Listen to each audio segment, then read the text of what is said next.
नमस्कार साथियों, मैं आकाश सर फिजिक्स न्यूमेरिकल में आपका हार्दिक स्वागत करता हूं। फिजिक्स न्यूमेरिकल में चैप्टर नंबर 4 परावैद्युत तथा संधारित्र या संधारित्र तथा परावैद्युत के न्यूमेरिकल हो रहे हैं और मैं आपको 3 क्लासों में ये इसके न्यूमेरिकल अभी करा चुका हूं और आज इसी चैप्टर की चौथी क्लास है और इस चौथी क्लास में आप सभी अगला सवाल देखेंगे। आप लोगों ने पिछला सवाल देखा था और आशा है कि आप लोगों को न्यूमेरिकल समझ में आ रहे होंगे। तो अगला सवाल देखते हैं कौन सा है। आपने उस दिन यानी कि आप पिछली क्लास में देख चुके हैं। पिछली क्लास में आपने न्यूमेरिकल नंबर जो किया था वो था 38, है ना। और आज आप लोग देखेंगे न्यूमेरिकल नंबर 40 यानी कि न्यूमेरिकल नंबर 40। तो न्यूमेरिकल नंबर 40 आप लोग अपनी अपनी किताबों में देखिए।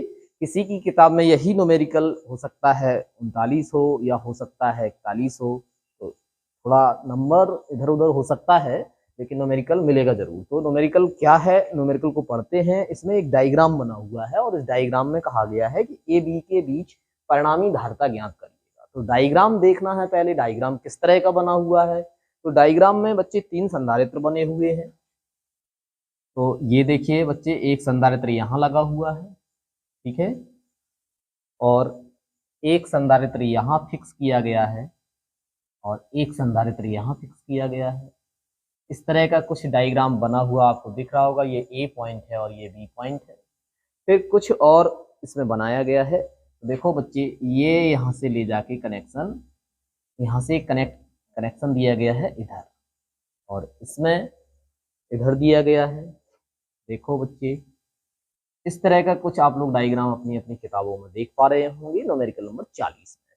तो बच्चे देखिए, देख लेते हैं होता क्या है कि इसमें 3 माइक्रोफेरेड है, ये पहला दिख रहा है आपको, और इसके बाद में दूसरा 4 माइक्रोफेरेड है, 4 माइक्रोफेरेड है, और उसके बाद में आपका ये सबसे लास्ट वाला जो है ये 5 माइक्रोफेरेड का है। और कहा गया है कि इस समायोजन की तुल्य धारिता आप ज्ञात करिए, यानी कि सी इक्विवेलेंट आपको निकालना है, सी इक्विवेलेंट क्वेश्चन मार्क। तो सबसे पहले तो ये डायग्राम को समझना है कि इसमें कौन सा संधारित्र किस क्रम में लगा हुआ है। तो बच्चे देखिएगा, संधारित्र ये जो 3 माइक्रोफेरेड का है, इसकी पहली प्लेट को जरा देखिएगा।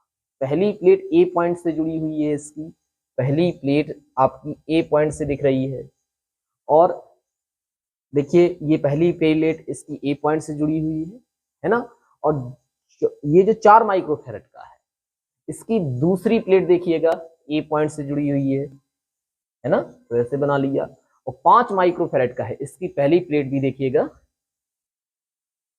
ए पॉइंट से जुड़ी हुई। ऐसे ही आप देखिएगा 3 माइक्रोफेरेड की दूसरी प्लेट देखिए इधर बी पॉइंट से जुड़ी हुई है ना। और ये जो 4 माइक्रोफेरेड की पहली प्लेट है, ये भी बी पॉइंट से कनेक्ट है, दूसरी प्लेट, सॉरी पहली प्लेट, है ना।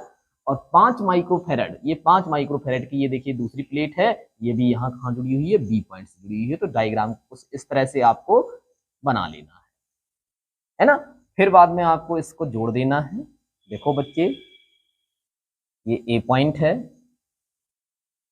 और ये यहाँ इस तरह से बना लिया है आपने इसको कायदे से, और ये बी पॉइंट है। तो अब आपको समझ में आ रहा होगा। देखो बच्चे, ये 3 माइक्रोफेरेड है और ये आपका 4 माइक्रोफेरेड है ना, और ये आपका 5 माइक्रोफेरेड है। तो इस तरह के सवालों को सॉल्व करने के लिए आपको थोड़ा डायग्राम को देखना पड़ेगा, ध्यान से देखना पड़ेगा। अब आपने ये डायग्राम को व्यवस्थित कर लिया।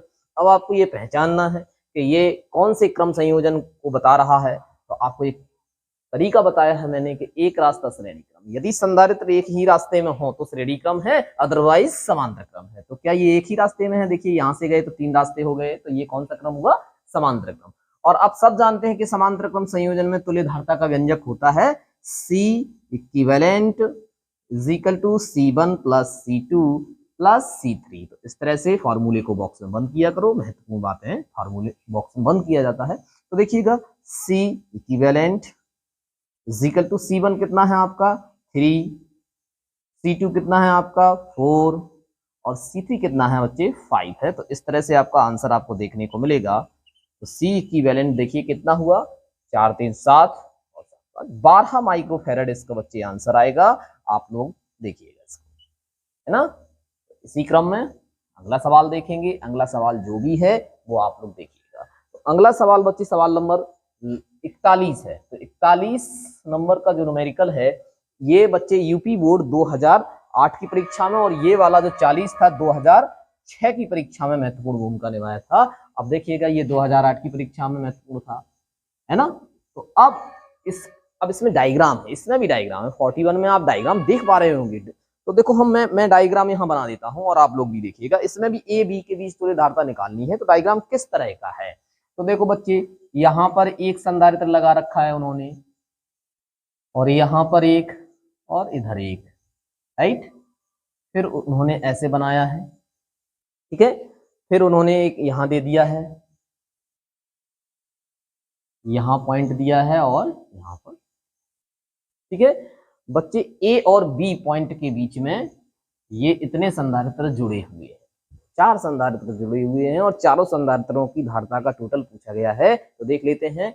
100 माइक्रोफैरड का ये है और 100 का ये है, ठीक है। और ये दोनों 200 के, ये 200 का है और ये 200 माइक्रोफैरड है। कहा गया है ए बिंदु और बी बिंदु के बीच तुल्य धारिता निकालिए, मतलब सी इक्विवेलेंट क्वेश्चन मार्क। आपको ध्यान देना है इसमें भी, सी इक्विवेलेंट क्वेश्चन मार्क। बच्चे पहचानना है कि कौन सा संधारित्र किस क्रम में लगा हुआ है।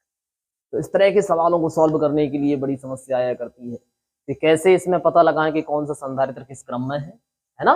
तो मैं बता देता हूं आपको कि एक रास्ता श्रेणी क्रम होता है, राइट है ना। तो बच्चे यहां से चलना शुरू करो।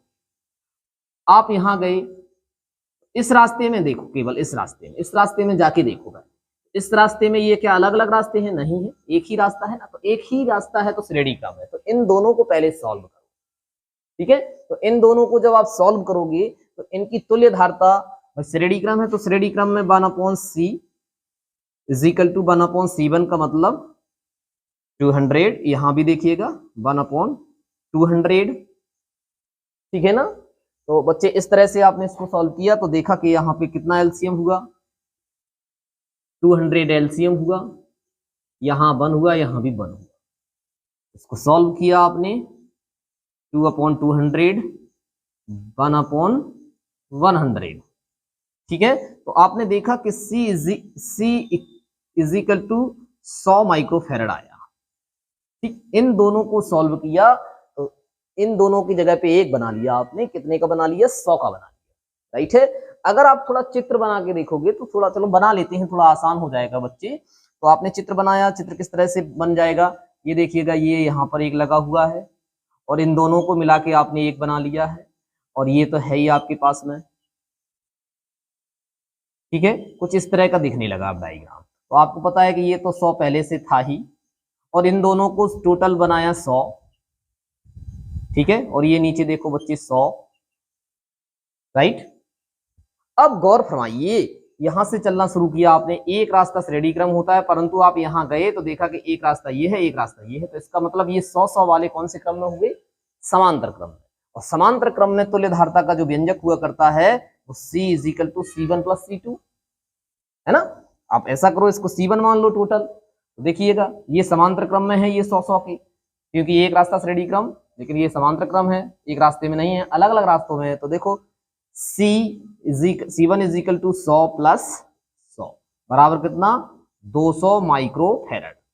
इन दोनों को सॉल्व किया, एक बना लिया आपने, 200 का बना लिया। अब देखिए इनके जगह पे आप 200 लगा दीजिएगा, ये 100 का लगा ही हुआ है। तो बच्चे इस तरफ का तो आपने नोट कर ही लिया है। अब थोड़ा यहां देखें तो बहुत गौर से देखिएगा। आपने इस डायग्राम को कुछ ऐसे बनाया, राइट। इन दोनों को सॉल्व किया, कितना आया आपका? 200 माइक्रोफैरड, राइट है। फिर यहां देखा कि भाई पहले से 100 माइक्रोफैरड लगा हुआ है। यहां देखो बच्चे, ये डायग्राम सबमिट कर कुछ इस तरह से बन गया। अब बात करते हैं कि ये कौन सा क्रम है। तो मैंने बोला है एक रास्ता श्रेणी क्रम। आप यहां से चले, वही रास्ता है, रास्ता घूम गया है, वही रास्ता है। देखो यहां भी घूम गया, ये घूम गया है तो एक ही रास्ता है। दो रास्ते अलग बात होती है, रास्ते का घूम जाना अलग बात होती है। तो बच्चे एक रास्ता श्रेणी क्रम, ये दोनों श्रेणी क्रम संयोजन में है। तो श्रेणी क्रम संयोजन में क्या धारिता का व्यंजक होता है? 1/c equivalent is equal to 1/C1 plus 1/C2, right है। यहाँ पे मान रखेंगे 1/C equivalent is equal to 1/C1 मतलब 200, और ये रहा 1/100। इसको सॉल्व करेंगे, आप सॉल्व करेंगे तो कितना मिलेगा आपको, 200 एलसीएम मिलेगा। यहाँ पर 1 होगा, यहाँ पर 2 होगा, यहाँ पर 3 होगा, यहाँ पर 200 होगा। इसको आप क्रिया गुणा करके लिखेंगे तो बच्चे देख पाएंगे C equivalent is equal to 200/3। आप इतना ही बना रहने दो, है ना। तो धारिता का मात्रक माइक्रोफैराड। सवाल है सवाल नंबर 44। सवाल नंबर 44 2003 की परीक्षा में पूछा गया था, और इसमें भी आपको तुल्य धारिता निकालनी है। तुल्य धारिता किसकी निकालनी है, तो ध्यान से देख पा रहे होंगे इसमें कुछ परपथ दिए गए हैं, 2 परपथ दिए गए हैं, एक परपथ ए है और एक परपथ बी है। दोनों में ही आपको तुल्य धारिता निकालनी है, ठीक है ना। तो चलिए क्या परिपथ दिए हुए हैं उन परिपथों को पहले हम देख लेते हैं। तो बच्चे देखिए इस तरह के परिपथ बनाए गए हैं।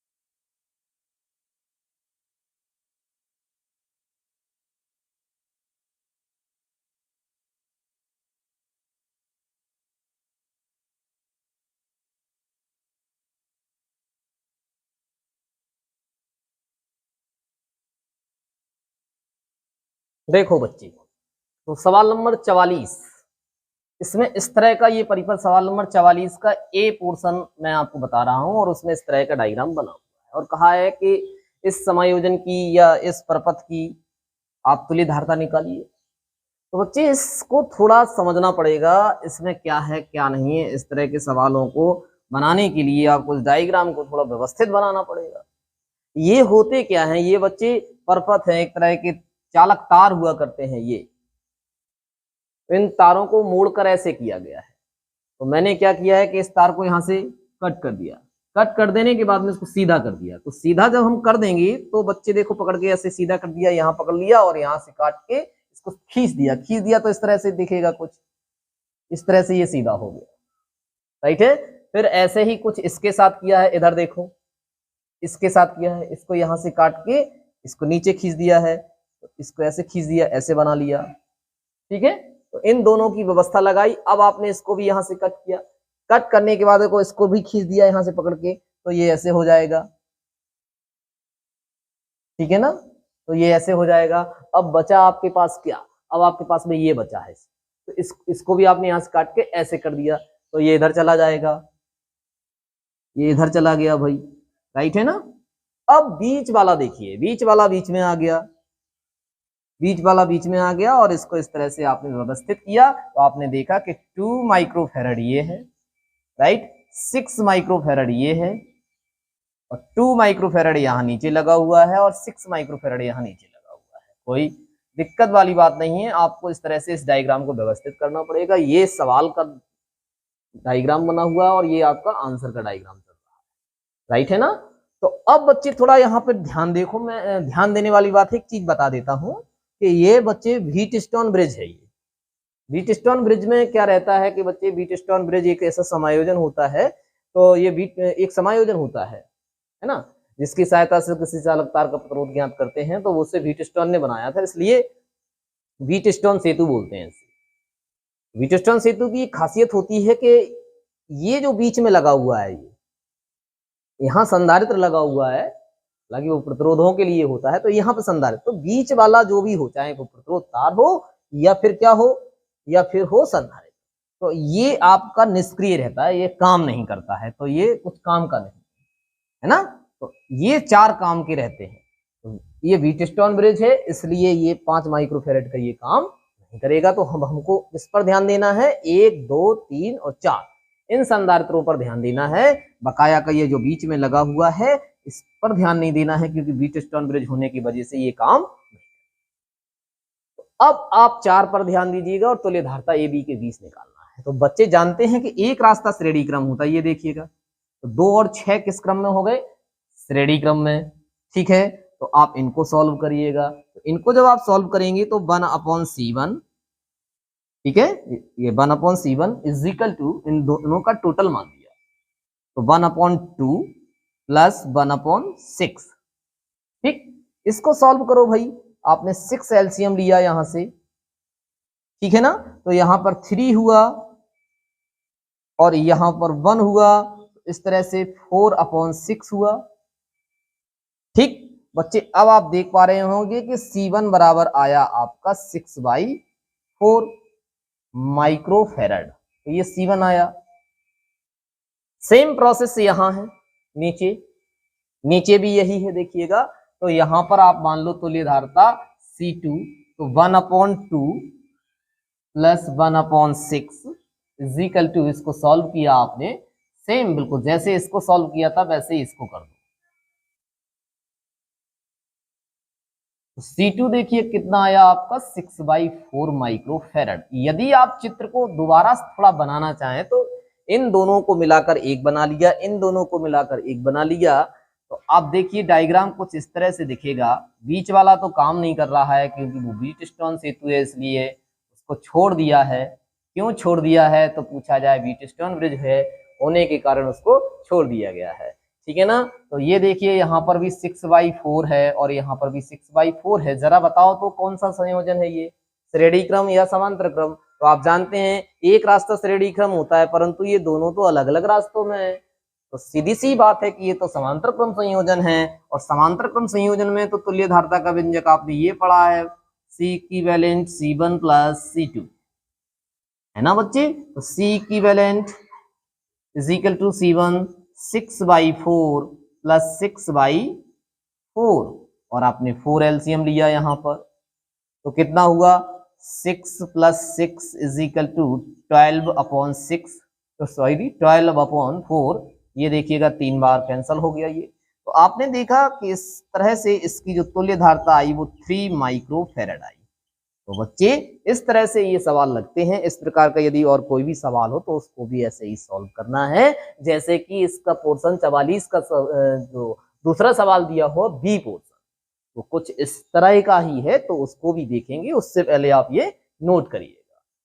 तो काफी मेहनत करनी है और अच्छे से चैप्टर को पढ़ना है, उनके फार्मूले देखने हैं, उसका कॉन्सेप्ट देखना है, क्या कॉन्सेप्ट रहता है, तब भौतिकी के आपको न्यूमेरिकल आएंगे, है ना।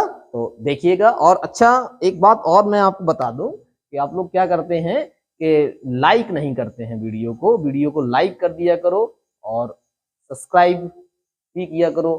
अगर आपने सब्सक्राइब कर लिया है तो बहुत बहुत धन्यवाद, और यदि नहीं किया है तो उसे सब्सक्राइब करें और वीडियो को लाइक करें, है ना। तो इस क्रम में आप इसका अगला सवाल देखिएगा, सवाल नंबर 44 का बी। देखिए बच्चे 44 का बी पोर्शन में कुछ इस तरह का डायग्राम दिया है और बोला गया है कि इस समायोजन की तुल्य धारता ज्ञात कीजिए, अर्थात आपको C इक्विवेलेंट ज्ञात करने को कहा गया है। बिल्कुल ए पोर्शन के जैसा ये सवाल है। उसमें भी आपको व्हीटस्टोन सेतु नजर आ रहा था, इसमें भी आपका व्हीटस्टोन सेतु है। देखो ये बीच में आ रहा है, यदि आप यहां से इसको काट के इसको खींचेंगे तो ये इस तरह से बनेगा, और ये वाला आप यहां से खींच के काट कर इसको ऐसे खींचेंगे तो यहाँ ये इधर आ जाएगा। तो ये C हो गया और ये C हो गया, ठीक है ना। और ये देखो इधर से काट के आप इसको ऐसे खींच दोगे तो इधर आ जाएगा ये, और इस वाले को काट के आप इधर खींच दोगे तो ये इधर आ जाएगा। राइट है बच्चे। और ये देखिएगा ये 2C वाला इधर साइड से है और ये बीच में C, तो ये तो काम करेगा ही नहीं बीच वाला, क्योंकि व्हीटस्टोन ब्रिज है। तो व्हीटस्टोन ब्रिज में आपका ये बीच वाला काम नहीं करता है। तो ये व्हीटस्टोन ब्रिज है। जैसे आपने इसका ए पोर्शन देखा वैसे ही आप इसका बी पोर्शन देखिएगा। बच्चे जानते हैं कि एक रास्ता श्रेणी क्रम होता है। तो श्रेणी क्रम में तुल्य धारता 1/C1 आपने मान लिया, तुल्य धारता को 1/C1 मान लिया। यहाँ पर देखिएगा 1/C, पहला C है और दूसरा भी C है, ठीक है ना। तो आपने इसको सॉल्व किया तो देखा कि C, यहाँ से आपने एलसीएम लिया तो यहाँ हो जाएगा 1 और यहाँ हो जाएगा 1। इस तरह से क्या हो गया 2/C। तो C1 बराबर कितना आया, आपने देखा कि C1 बराबर आया C/2।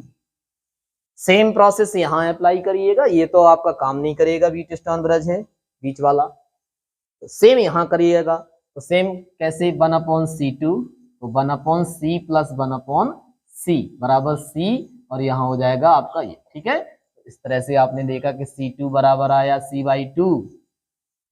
ठीक है, तो इनको मिलाया एक बनाया, इनको मिलाया एक बनाया, डायग्राम कुछ इस तरह से देखने को मिलेगा बच्चे। गौर फरमाइए, बहुत ध्यान से देखना है। ये इस तरह का डायग्राम बन गया, तो ये भी C/2 और ये भी C/2 और ये 2C।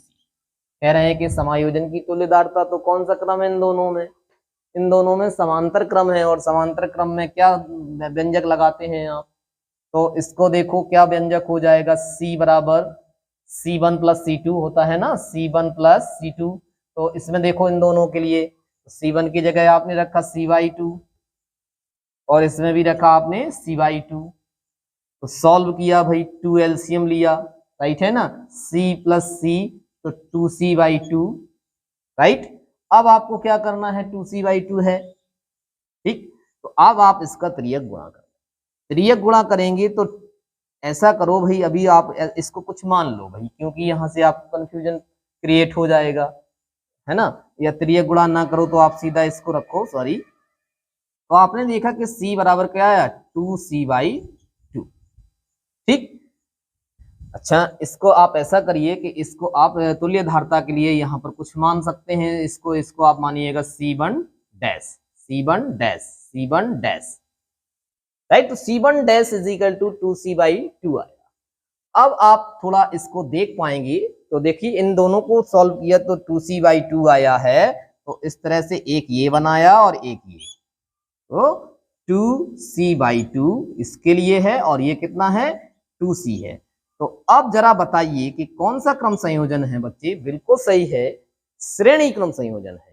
तो श्रेणी क्रम संयोजन में 1/C equivalent is equal to 1/C1, यहाँ पे आप क्या ले रहे हैं, C1 डैश ले रहे हैं। तो देखिएगा 2C/2 प्लस 1/C2 की जगह क्या है 2C है, ठीक। ये दो आप ऊपर पहुंचाइएगा, जैसे ही आप इसको सॉल्व करने को बैठेंगे तो सॉल्व होकर आएगा C इक्विवेलेंट, तो 2/2C प्लस 1/2C, ठीक है। तो 2C एलसीएम ले लेंगे इसको और सॉल्व करेंगे तो हो जाएगा 3/2C।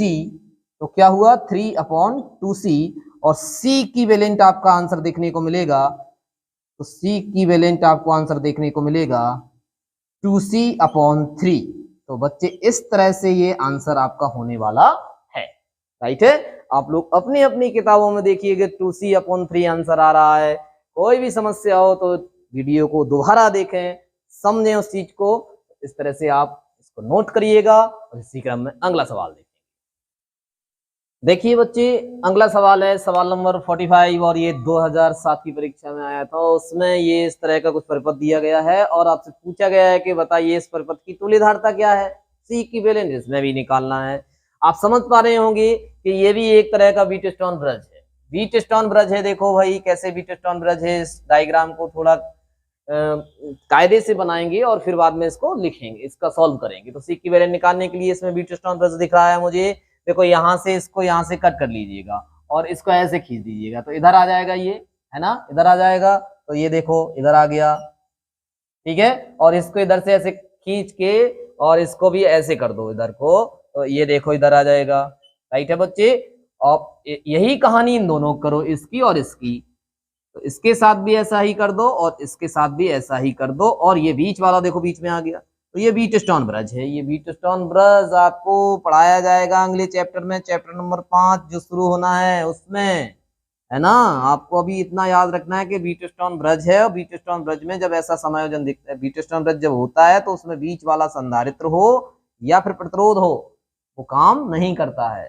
ठीक है। तो देखो ये 2 माइक्रोफेरेड सभी 2 माइक्रोफेरेड के हैं, तो इस तरह से आप सॉल्व कर पाएंगे। इनकी तुल्य धारता आपको फाइंड आउट करनी है ए और बी के बीच। तो बच्चे एक रास्ता श्रेणी क्रम, श्रेणी क्रम में देखो बच्चे 2 और 2 1 होगा। वो कैसे होगा 2 और 2 1, जरा देखिए गौर फरमाइए। 1/C1, इसको C1 मान लो, तो 1/2 प्लस 1/2, राइट है। 2 एलसीएम लिया, ठीक है, +1 तो कितना हुआ ये 2/2 हुआ 2/2। देखो यहां पर 2 से 2 एलसीएम लेके, तो ये देखिएगा तो कितना हुआ 2 और 2 C1 = 1 हुआ। कितना हुआ 2 और 2, श्रेणी क्रम संयोजन में 2 और 2 1 होता है। ऐसे इधर देख लो, तो इधर भी 2 और 2 1 है, करके दिखा दो। 1/C2 तो 1/2 प्लस 1/2 2 एलसीएम, ठीक है। तो यहाँ भी 2 से 2 कैंसल आउट, तो C2 = 1। डायग्राम कुछ इस तरह से। अब कौन सा क्रम हो गया ये बच्चे? समांतर क्रम हो गया। बीच वाला काम नहीं कर रहा है, इसलिए उसको छोड़ ही दिया है। ए और बी, और यहाँ पर 1, यहाँ पर भी 1। तो समांतर क्रम संयोजन, समांतर क्रम संयोजन में C equivalent C1 + C2 half रखेंगे। C equivalent = 1 + 1 = 2 microfarad. तो यही आपका आंसर है। तो इस तरह से सवाल नंबर 45 भी हुआ, और आप लोगों को भी समझ में आ रहा होगा कि अब इस तरह के सवाल कैसे लगते हैं।